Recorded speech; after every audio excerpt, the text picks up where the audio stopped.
نبی علیہ الصلوۃ والسلام کا ارشاد اور فرمان ہے کہ مومن کا معاملہ بڑا ہی حیرت انگیز ہے۔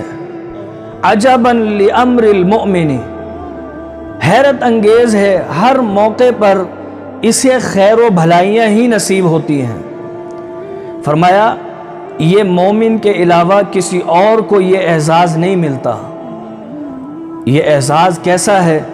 ان اصابتہ سراء شکرا، کبھی ایسا ہوتا ہے کہ اس مومن کو رب کی طرف سے بھلائیاں نصیب ہوتی ہیں تو یہ اس موقع پر رب کا شکریہ ادا کرتا ہے، فکان خیرا لہ، تو یہ معاملہ اس کے لیے خیر والا بن جاتا ہے۔